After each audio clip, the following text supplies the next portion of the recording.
आप जानते हैं क्यों? इसलिए नहीं कि जो है ये दल मिलना नहीं चाहते थे, इसलिए भी नहीं कि इनको ये समझ में नहीं आ रहा था कि अगर मिलकर चलेंगे तो हमारी ताकत बड़ी हो जाएगी।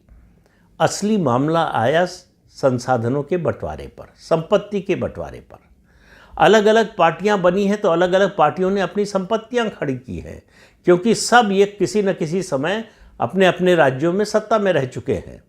सवाल ये हुआ कि उस संपत्ति का क्या होगा, वो किसके हिस्से जाएगी।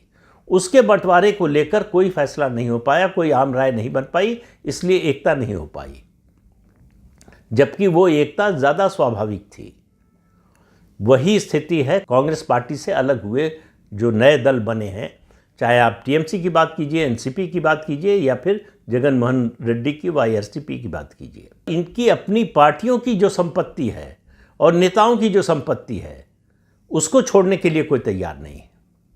तो इसलिए इस तरह की एकता की, और सवाल ये है कि एकता की बात या इस तरह के मिलन की बात उस नेता की सुनी जाती है जिसके पास ताकत हो। आज आप देखिए तो ममता बनर्जी पराजित और धूल धूसरित होकर पश्चिम बंगाल से दिल्ली आई हैं। शरद पवार की राजनीति खत्म हो चुकी है। वो बैसाखी पर राज्यसभा पहुंचे हैं, कांग्रेस की कृपा से पहुंचे हैं, और भारतीय जनता पार्टी ने विरोध नहीं किया इसलिए पहुंच गए हैं, वरना राज्यसभा में भी नहीं पहुंच पाते हैं।